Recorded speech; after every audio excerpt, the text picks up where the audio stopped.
Olá, queridos alunos, professor Valderedo Júnior aqui para mais uma aula de filosofia. Nós iremos fazer uma revisão para a nossa turma do 7º ano aqui da unidade de Patos, ok?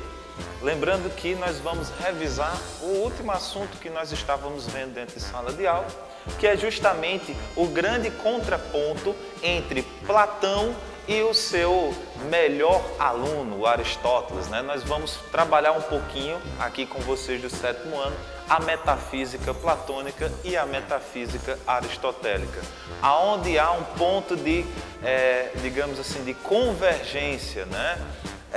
No pensamento platônico aristotélico e onde também há um ponto de divergência entre esses dois. A primeira coisa que nós precisamos relembrar são as ideias platônicas. E quando a gente fala da metafísica platônica, nós temos que lembrar do mundo das ideias.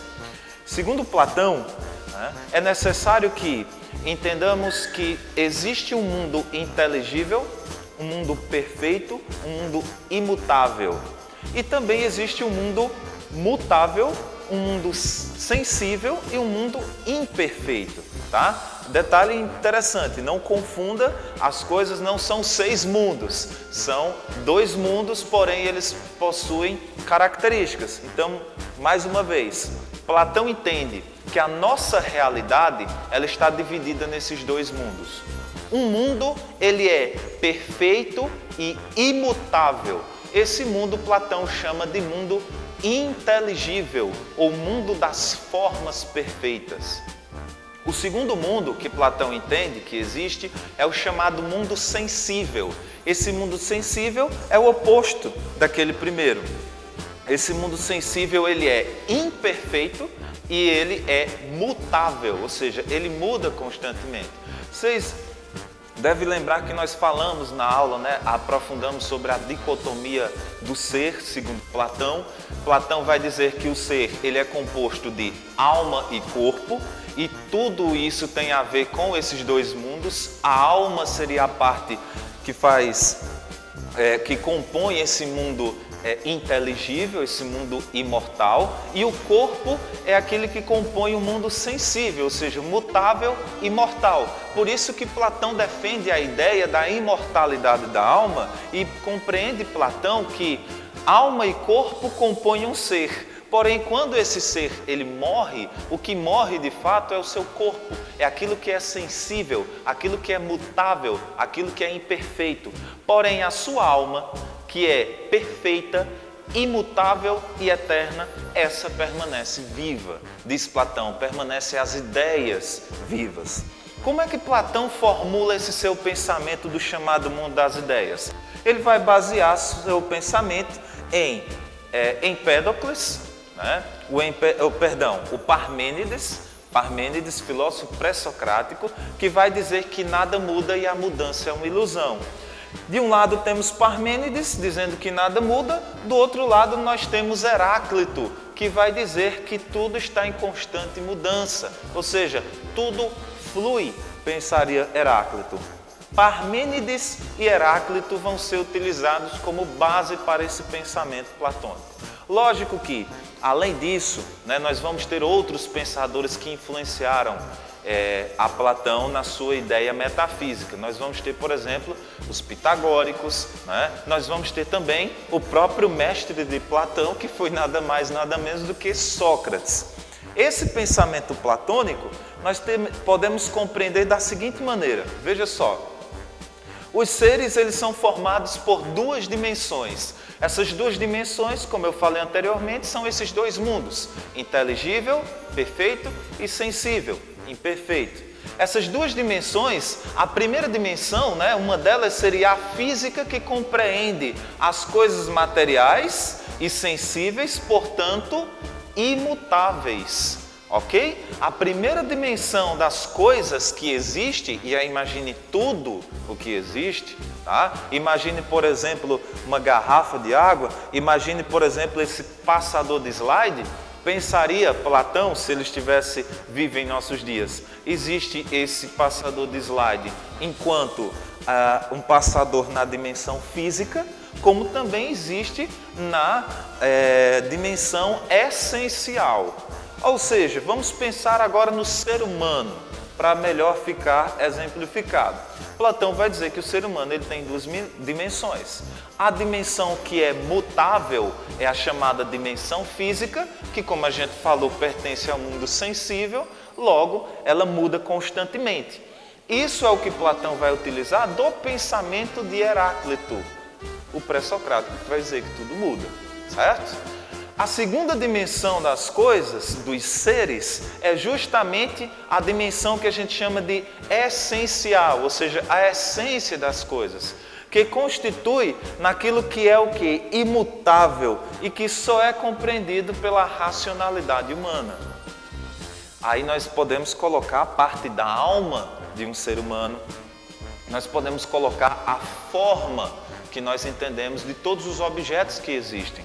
Então, tudo nesse mundo físico em que nós vivemos, essas coisas não passam de sombras da forma ideal do mundo das ideias. Então, imagine uma cadeira. Essa cadeira, diria Platão, ela é apenas uma sombra, ou seja, ela é uma representação criada por um ser humano para tentar exemplificar uma cópia daquilo que seria uma cadeira perfeita. E onde é que essa cadeira perfeita se encontra? Diria Platão, no mundo das ideias. Então, quando um artista, ele faz uma pintura, tá? Quando você tem um músico que compõe alguma música, ele está ali tentando, de alguma maneira, exemplificar a ideia de perfeição que a sua alma possui. Essa alma, ela possui essa ideia de perfeição justamente graças ao período em que essa alma ela viveu lá nesse mundo perfeito, nesse mundo das ideias. Lembrando que isso aqui é só uma revisão e tudo isso que eu estou falando para vocês, né, nós deixamos muito bem claros e vocês, de fato, ali tiraram todas as dúvidas que tinham. Mas relembrando, veja só esse exemplo aqui. Eu tenho, no mundo dos sentidos, esses animais, que seriam um cavalo, seria uma égua, e esses animais, eles nada mais são, segundo Platão, do que exemplos, sombras daquilo que está aqui, o mundo das ideias, o mundo das formas. Então, por que eu sei que esses animais seriam cavalos? Não é porque o nome deles é cavalos, mas é porque quando eu olho para ele, Platão entende que a alma reconhece algo que ela já viu em outra dimensão. Essa outra dimensão é o mundo das ideias, o mundo inteligível. Então imagine que quando você olha para um cavalo, automaticamente a sua mente traz essa imagem aqui, que seria a imagem do cavalo perfeito. Por isso que, se você entende de cavalo, ou se você conhece alguém que entende de cavalo, ao olhar, ao observar, ele vai dizer se esse cavalo ele é bom ou não. Lógico que ele aí vai fazer uma série de testes, vai montá-lo, vai ver, né, fazer uma série de outras observações. Porém, ao observar esteticamente, fisicamente, ele já pode fazer uma comparação com a ideia perfeita que ele tem do que seria um cavalo perfeito. Queridos, essa é a visão platônica, essa é a metafísica platônica. Qual é então a rivalidade e o grande contraponto que Aristóteles ele vai fazer ao seu próprio mestre? Lembrando que Platão e Aristóteles conviveram, ou seja, Platão ensinou a Aristóteles durante 20 anos. Aristóteles estudou na academia de Platão por 20 anos. E no final, ao invés de assumir a academia de Platão, depois da morte dele, não, Aristóteles funda sua própria escola, a escola conhecida como Liceu, né, também conhecida como a escola peripatética, uma vez que Aristóteles fazia uso das praças de Atenas, dos jardins, dos locais, né, e do próprio pátio da escola para poder andar com seus alunos, peripatos, né, aquele que anda, andar, caminhar, e dessa maneira ele ia ensinando sua filosofia. Olha só essa frase aqui do Aristóteles, e por aqui você já percebe a tensão. O Aristóteles vai dizer: sou amigo de Platão, mas mais amigo da verdade, né? É uma frase assim que gera até um certo humor em relação a isso, justamente porque É hilário quando você vê alguém que conviveu com um professor durante 20 anos e no final ele atribui que a sua amizade pela verdade é mais forte do que a amizade que ele tem pelo seu próprio mestre. Vamos tentar entender esse detalhe, meus queridos. Veja só, a metafísica platônica, ela vai dizer aquilo que nós falamos anteriormente. Existe um mundo sensível, aqui representado por X, e existe um mundo inteligível, representado por Y.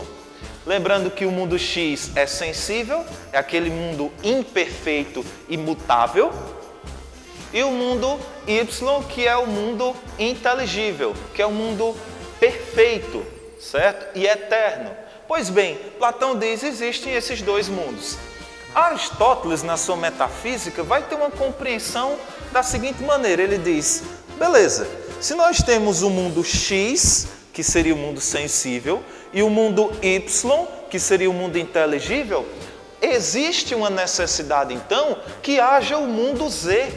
Esse mundo Z seria o mundo de conexão entre as ideias perfeitas e as sombras dessas ideias, que seriam ideias imperfeitas. Ou seja, esse mundo Z, ele seria a conexão desses dois mundos. Se você quiser ver um pouquinho mais como isso se aplica na própria geografia, na verdade na própria astronomia, você pode também dar uma olhadinha na nossa aula do 9º ano, certo? Que nós já disponibilizamos aí para os nossos alunos, e vocês vão ver uma explicação que eu faço sobre o mundo sublunar e supralunar, a visão do geocentrismo de Aristóteles, e vai contextualizar com isso aqui que a gente está falando. Porém, Aristóteles diz o seguinte, olha, eu descarto essa ideia. Aristóteles vai pensar que Platão, ao invés de resolver o problema, ele simplesmente está criando um outro problema. Então, qual é o pensamento de Aristóteles? Eu não preciso dividir o mundo em dois. Basta eu dizer que nesse mundo em que nós vivemos, nós temos tanto as ideias do que é o conhecimento das coisas como elas são de fato. Ou seja, eu olho para um cavalo e todo o conhecimento que eu preciso ter sobre aquele cavalo está ali nele mesmo. E não necessariamente no mundo superior. Todas as ideias, elas estão no próprio ser, no próprio objeto, e não fora deles. Essa é a ideia de Platão, não fora deles. Assim sendo, veja só que detalhe importante para nós. Substância, diria Aristóteles, ele vai chamar de substância todas as coisas existentes. E ele diz, a substância é igual matéria mais forma, certo? Isso significa dizer que uma cadeira, ela é feita de uma determinada matéria mais a forma na qual ela tem. Por isso que quando você está na sala de aula, né, e que o professor vai ver você sentado no birô, o professor diz, senta na cadeira, porque o birô não é para sentar. O que é que o professor está fazendo? Um exercício aristotélico.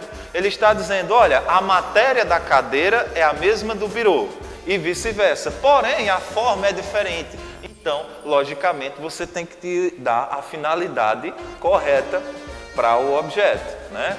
A matéria é justamente isso aqui, como nós vimos, por exemplo, madeira, ferro, aço e por aí vai.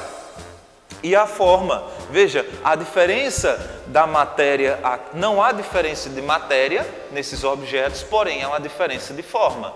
Aqui eu vejo que esse centro, como a gente costuma falar, seria para colocarmos algum enfeite, alguma coisa, ou centralizar, orientar as pessoas ali nos demais locais na sala, né? Ou na área, como é nesse terraço aqui, como vocês estão vendo.